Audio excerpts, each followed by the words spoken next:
Hello students, welcome to our English class.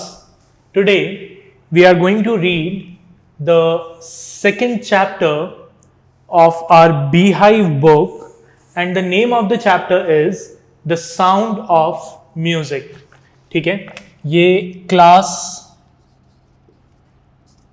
9th का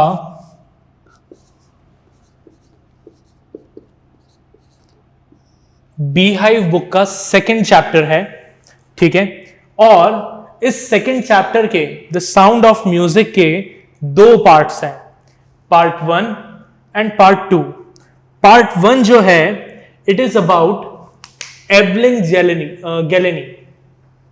okay, Evelyn की बात करें तो शी इज अ म्यूजिशियन, एक बहुत ही रिनाउंड म्यूजिशियन है, लेकिन उनमें कुछ ऐसा है जो उन्हें बाकी दूसरे म्यूजिशियन से अलग बनाता है.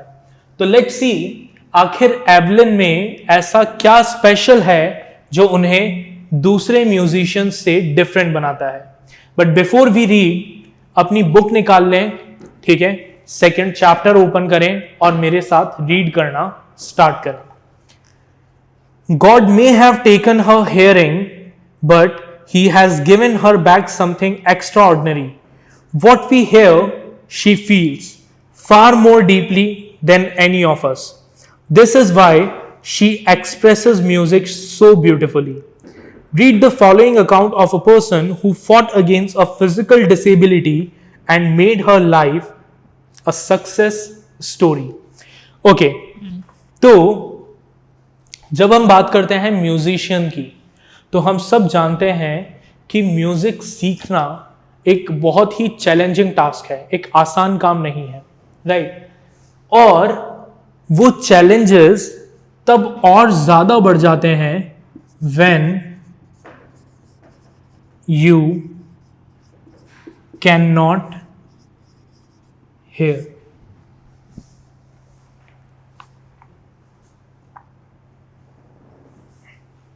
ठीक है, जब हम सुन नहीं सकते उस वक्त हमारे लिए ये ऑलमोस्ट इम्पॉसिबल है कि हम म्यूजिक सीखें. क्योंकि कोई भी इंसान म्यूजिक को कैसे सीखता है, म्यूजिक को सीखने के लिए ये बहुत ज़रूरी है कि हम म्यूजिक को सुने. ठीक है, जितने भी अच्छे सिंगर्स हैं उन सिंगर्स ने म्यूजिक कैसे सीखा, म्यूजिक को सुन के सीखा. ठीक है, लेकिन अब ज़रा सोचिए, एक ऐसा इंसान जो बचपन से बहुत कम एज से सुन नहीं सकता, ठीक है, और वो एक बहुत अच्छा म्यूजिशियन बन जाए, इसका मतलब उस पर्सन में कुछ तो स्पेशल होगा. तो यही हमारी कहानी है एवलिन के बारे में, जो बचपन से सुन नहीं सकती थी, लेकिन फिर भी उन्होंने अपनी इस फिजिकल डिसेबिलिटी को अपनी सक्सेस के रास्ते में नहीं आने दिया और एक रिनाउंड म्यूजिशियन बनी. तो लेट्स सी उनकी स्टोरी क्या है. शायद आपको उनकी लाइफ की स्टोरी सुनकर कुछ पॉजिटिव मोटिवेशन मिले. Let's begin. Rush hour crowds jostle for position on the underground train platform. ठीक है,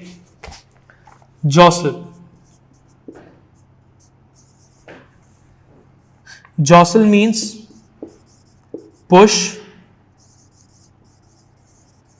रफली एक दूसरे को धक्का देना.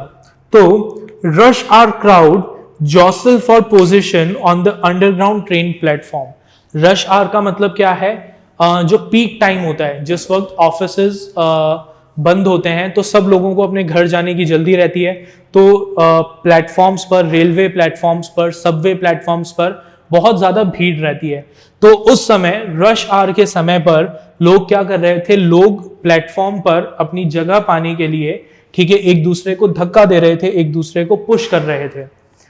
A slight girl looking younger than her 17 years was nervous yet excited as she felt the vibrations of the approaching train.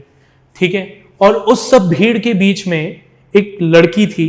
ठीक है, एक स्मॉल पतली दुबली सी लड़की जो लगभग 17 साल की थी. वो वहां पर नर्वस होकर थोड़ा सा घबराहट में खड़ी थी. वो नर्वस भी थी और एक्साइटेड भी. एक्साइटेड किस चीज से, ट्रेन के वाइब्रेशंस को फील करके एक्साइटेड थी, ठीक है। It was her first day at the prestigious Royal Academy of Music in London and daunting enough for any teenager fresh from a Scottish farm. ये उसका पहला दिन था, कहां पर? एक prestigious Royal Academy of music में, जो लंदन में सिचुएटेड है। एंड डॉन्टिंग इनफ, डॉन्टिंग मतलब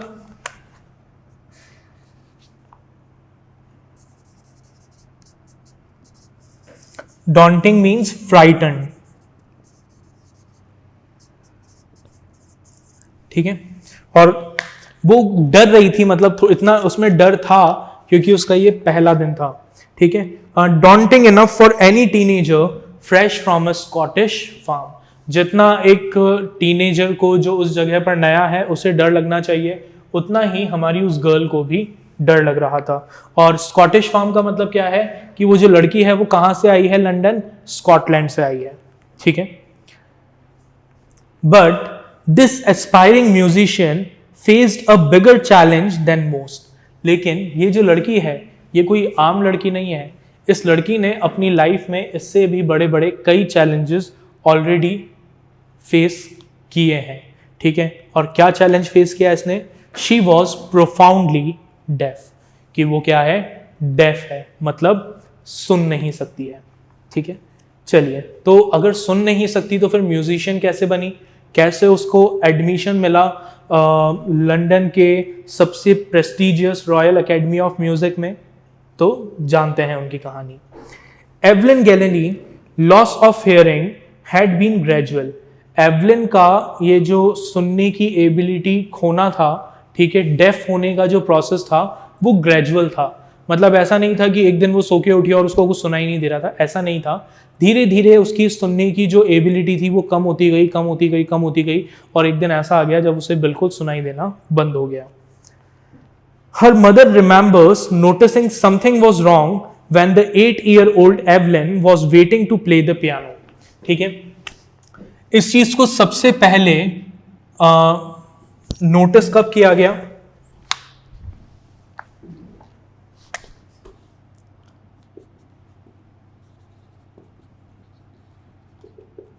फर्स्ट नोटिस्ड, ठीक है, कब नोटिस किया?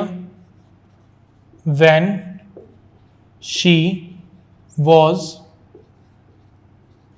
8 years old, जब वो 8 साल की थी और वेट कर रही थी। किस बात का वेट कर रही थी? When she was 8 years old and waiting to play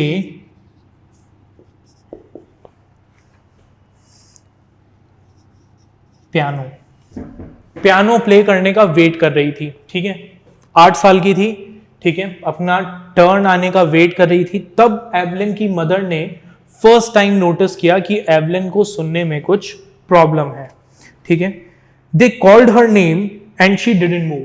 तो जो अनाउंसर्स थे उन लोगों ने एवलिन का नाम बुलाया कि एवलिन प्लीज स्टेज पर आए अपना परफॉर्मेंस देने के लिए, लेकिन एवलिन ने कोई रिस्पॉन्ड ही नहीं किया, जैसे उसने कुछ सुना ही ना हो, ठीक है। They called her name and she didn't move. I suddenly realize she hadn't heard, ठीक है। तो एवलिन की मदर ने तुरंत रियलाइज किया कि एवलिन ने अपना नाम नहीं सुना, ठीक है। सेज इजाबेल गैलेनी, ठीक है, ये बात किसने कही? इजाबेल गैलेनी ने, जो एवलिन की मदर है। For quite a while Evelyn manage to conceal her growing deafness from friends and teacher. काफी समय तक, आने वाले काफी समय तक एवलिन ने अपनी इस डिसेबिलिटी को, ना सुन पाने की डिसेबिलिटी को, अपने फ्रेंड्स और अपने टीचर से छुपा कर रखा। किसी को पता नहीं लगने दिया कि उसे प्रॉपर्ली सुनाई नहीं देता है।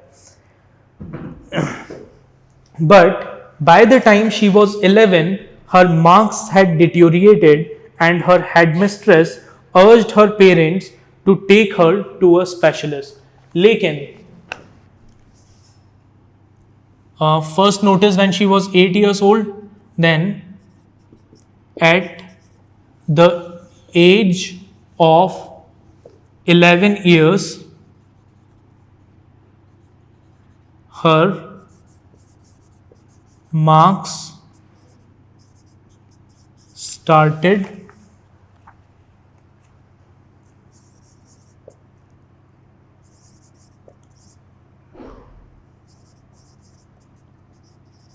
डिटोरिएटिंग, मतलब उसके मार्क्स जो हैं एग्जाम्स में वो लगातार कम होने लगे।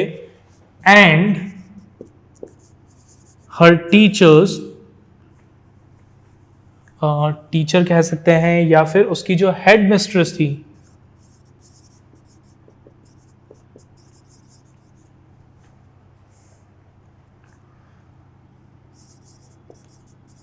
asked her parents to consult a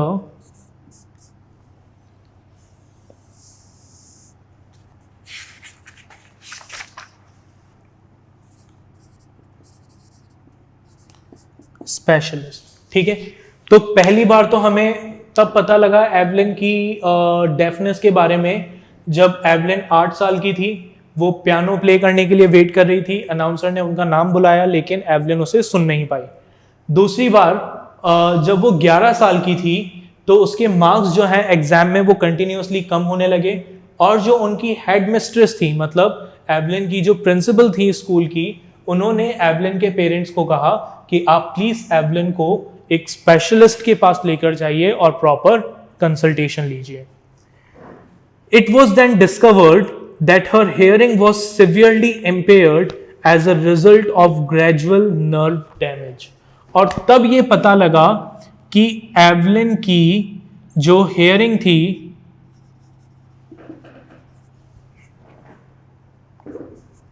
ठीक है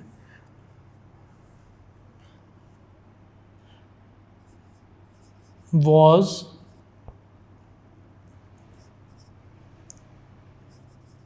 severely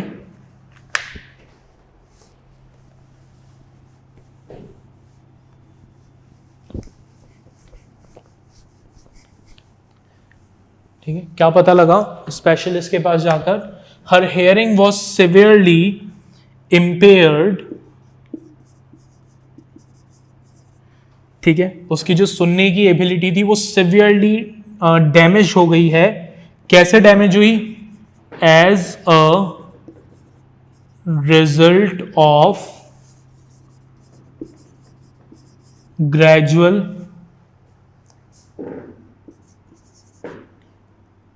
नर्व डैमेज। ठीक है, मतलब जो हमारे कानों की नर्व्स होती हैं, ठीक है, वो नर्व्स जो है वो धीरे धीरे डैमेज होने लगी, जिस वजह से एवलिन जो है वो अपनी हियरिंग एबिलिटीज को खो बैठी, उसको सुनाई देना बंद हो गया। They were advised that she should be fitted with hearing aids and sent to a school for deaf। ठीक है, और डॉक्टर्स ने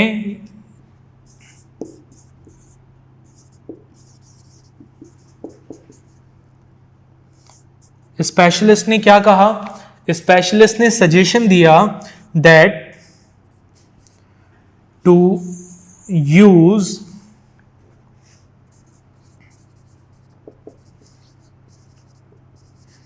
हियरिंग एड्स, मतलब जो सुनने की मशीनें होती हैं वो उन मशीनों को यूज करे, and take admission in school for the deaf. ठीक है, और जो बहरे लोगों के लिए स्कूल होता है उस स्कूल में एडमिशन ले ले। Everything suddenly looked black, says Evelyn. अब एवलिन कहती है कि जब उसे ये पता लगा कि वो अब कभी सुन नहीं पाएगी, उसे एक बहरे बच्चों के स्कूल में जाकर एडमिशन लेना होगा, तो उसको सब कुछ कैसा नजर आने लगा? सब कुछ डार्क, ब्लैक नजर आने लगा। ठीक है, कहीं से कोई उम्मीद नजर नहीं आ रही थी। लेकिन ठीक है, वो कहते हैं ना कि भगवान अगर आपके सामने कोई एक रास्ता बंद करता है तो कई सारे और दूसरे रास्ते खोल देता है। ऐसा ही हुआ किसके साथ?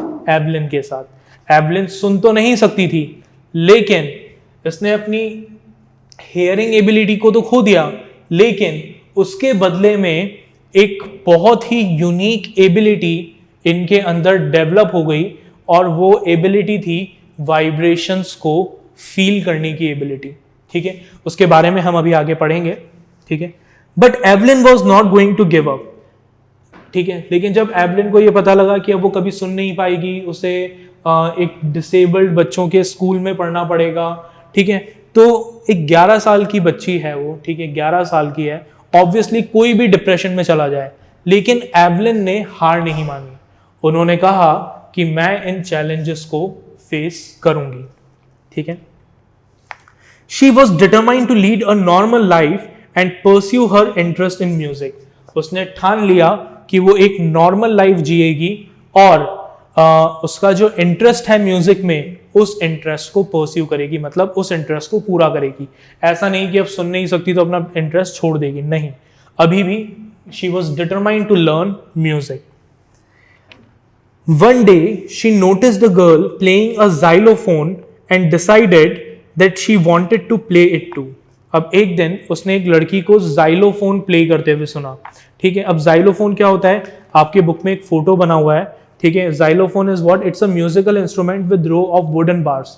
ठीक है, एक इंस्ट्रूमेंट होता है जिसमें अलग अलग साइज के कई सारे वुडन बार्स लगे होते हैं, और उन पे जब स्टिक से मारते हैं तो क्या आती है? उससे अलग अलग साउंड्स निकल कर आती हैं, उसे जाइलोफोन कहते हैं।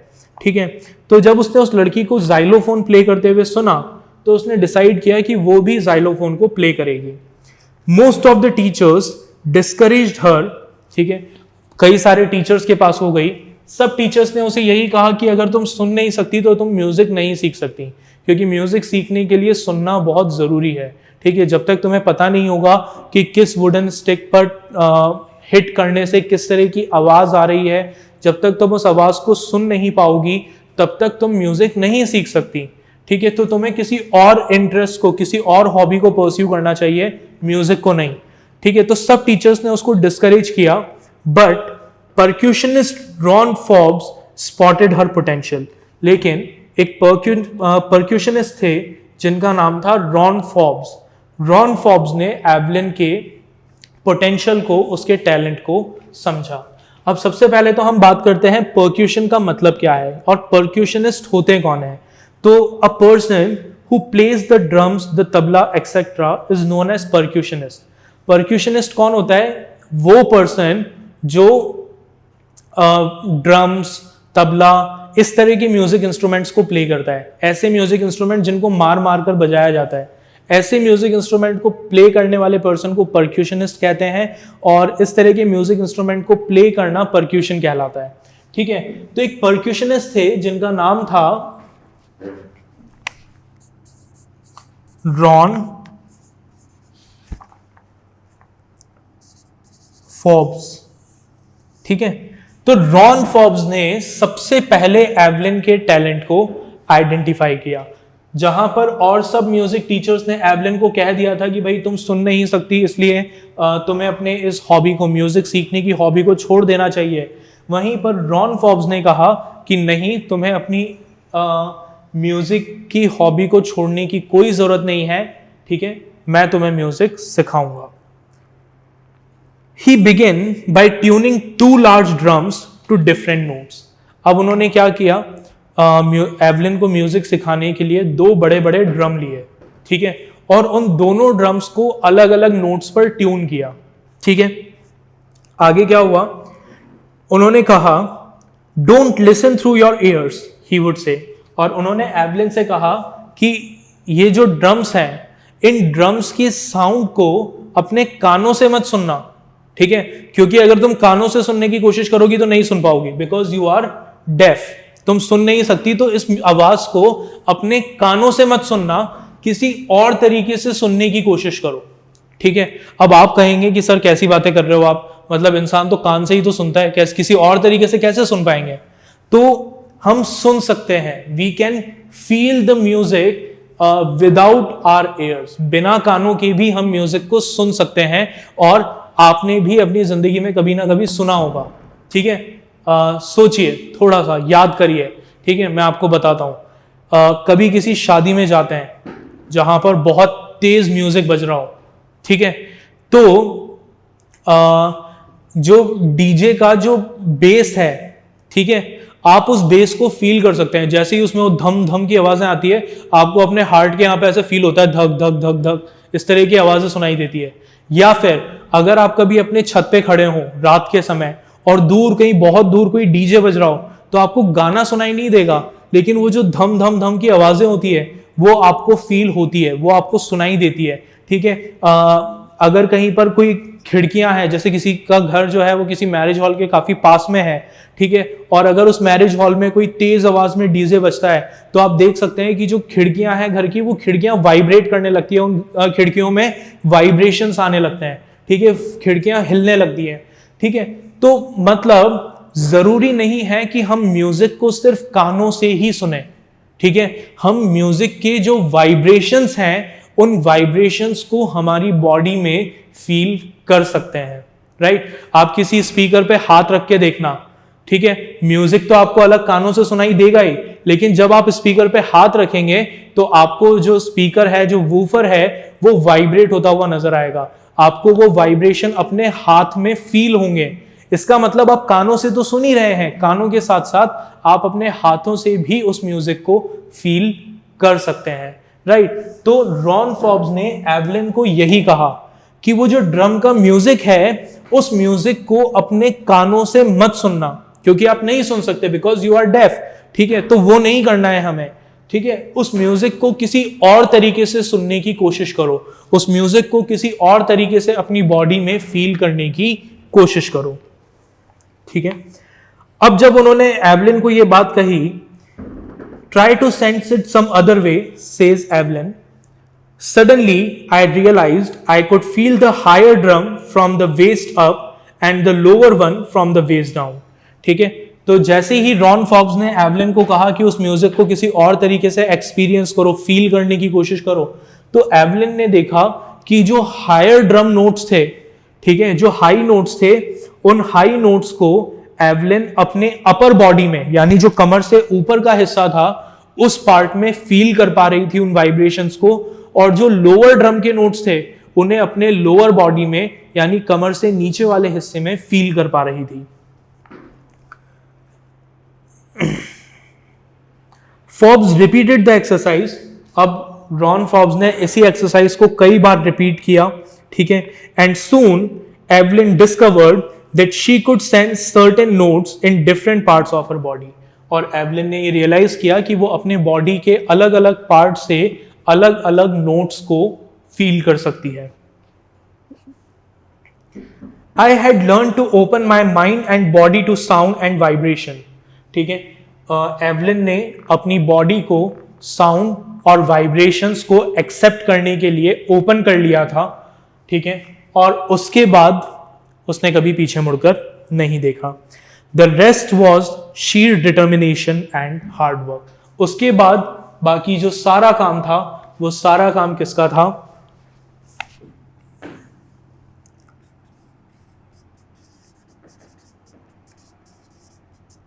Determination and hard work. ठीक है, बेसिक चीज समझने में तो उसकी बॉडी ने उसको हेल्प की। She started feeling the vibrations. ठीक है, ये हो गया एक तरीके से गॉड गिफ्ट। ठीक है, भगवान ने हियरिंग एबिलिटीज छीनी तो एक दूसरी एबिलिटी दे दी कि वो अपनी बॉडी से म्यूजिक के वाइब्रेशन को फील कर सकती है। लेकिन उसके बाद जो वहां से उन म्यूजिक वाइब्रेशन को सेंस करने से लेकर एक रिनाउंड म्यूजिशियन बनने तक का सफर था, वो सफर पूरा हुआ किसकी वजह से? डिटर्मिनेशन और हार्ड वर्क की वजह से। She never looked back from that point onwards. उस पॉइंट के बाद, ठीक है, एवलिन ने कभी भी पीछे मुड़कर नहीं देखा। She toured the United Kingdom with a youth orchestra and by the time she was 16 she had decided to make music her life. उसने यूनाइटेड किंगडम का एक टूर किया, किसके साथ? एक यूथ ऑर्केस्ट्रा के साथ। और जब तक वो 16 साल की हुई, 11 साल की एज में पता लगा कि वो सुन नहीं पाएंगी, और 16 साल की एज में उन्होंने ये डिसाइड कर लिया that from now onward she will make music her career. वो म्यूजिक को अपना करियर बनाएगी, उसे सिर्फ हॉबी नहीं रखेगी बल्कि उसे अपना एक करियर बना लेगी। She audition for the royal Academy of music and scored one of the highest marks in the history of academy. उन्होंने रॉयल अकेडमी ऑफ म्यूजिक का ऑडिशन दिया और उस पूरे अकेडमी के हिस्ट्री में सबसे ज्यादा मार्क्स स्कोर किया। ठीक है, डिस्पाइट बीइंग डेफ, बहरे होने के बावजूद रॉयल अकेडमी ऑफ म्यूजिक की हिस्ट्री में सबसे ज्यादा मार्क्स स्कोर करने वालों में से एक थी एवलिन। ठीक है, that was her determination and hard work. She gradually moved from orchestral work to solo performances. पहले वो ऑर्केस्ट्रा के साथ परफॉर्म करती थी, धीरे धीरे उन्होंने ऑर्केस्ट्रा को छोड़कर सोलो परफॉर्मेंसेस देना स्टार्ट किया। At the end of her 3-year course she had captured most of the top awards. और रॉयल एकेडमी ऑफ म्यूजिक के 3 साल के कोर्स को खत्म करते करते उन्होंने म्यूजिक के जितने भी अच्छे बड़े अवार्ड्स थे वो सब अवार्ड्स अपने नाम कर लिए थे। And for all this, Evelyn won't accept any hint of heroic achievement. अब ये सब कुछ अचीव करना अपने आप में एक बहुत बड़ी बात है, लेकिन एवलिन जो है वो इतनी हम्बल है, इतनी डाउन टू अर्थ है कि वो ये कहती है कि ये सब जो उन्होंने किया ये सब कुछ कोई बड़ी बात नहीं है। ठीक है, ये कोई भी कर सकता है, इसमें उन्होंने कोई हीरोइक चीज नहीं की, कोई हीरो जैसा काम नहीं किया। ठीक है, कोई भी कर सकता है, कोई बड़ी बात नहीं है। ठीक है, क्या कहती हैं वो कहती हैं if you work hard and know where you are going you will get there. अगर आप हार्ड वर्क करेंगे और अगर आपको ये पता होगा कि आपका एम क्या है, आपका गोल क्या है, तो आप कभी ना कभी अपनी मंजिल पर पहुंच ही जाएंगे। हो सकता है थोड़ा ज्यादा टाइम लगे लेकिन पहुंच जाएंगे। ठीक है, जब सपोज आपको पता, आप यहां पर हैं, आपको पता है ये आपका गोल है। ठीक है, तो हो सकता है आप घूम फिर के सब जगह से घूम फिर के फिर अपने गोल तक पहुंचे, लेकिन कभी ना कभी अपने गोल तक पहुंच जाएंगे। बस 2 चीजें इंपॉर्टेंट हैं। पहला, आपको पता होना चाहिए आपका गोल क्या है, और दूसरा, हार्ड वर्क करने से डरना नहीं है। ठीक है, हार्ड वर्क करते रहें, अपना गोल अपने दिमाग में रखें, कभी ना कभी अपने गोल तक पहुंच जाएंगे। बीच में डीमोटिवेट नहीं होना है। ठीक है, कंटिन्यूअसली एफर्ट्स करते रहना है। And she got right to the top, और ऐसा ही उन्होंने, एवलिन ने किया भी। वो अपने गोल तक पहुंची। कहां पहुंची? राइट एट द टॉप, बिल्कुल टॉप पर। The world's most sought after multi percussionist with the mastery of some 1000 instrument and hectic international schedule. ठीक है, मतलब वो अपने टॉप पर पहुंची। ठीक है, दुनिया के सबसे ज्यादा पॉपुलर परक्यूशनिस्ट, जिनको लगभग 1000 अलग अलग तरह के म्यूजिक इंस्ट्रूमेंट बजाने आते थे, उन पर उनका एक्सपर्टाइज था, और एक बहुत ही हैक्टिक इंटरनेशनल शेड्यूल, लगातार एक के बाद एक इंटरनेशनल कॉन्सर्ट्स बुक्ड रहते थे उनके। आगे की कहानी हम हमारी अगली क्लास में कंटिन्यू करेंगे। आई होप आपको यहाँ तक का पार्ट समझ में आया होगा। ठीक है, we will meet in the next lecture. Thank you.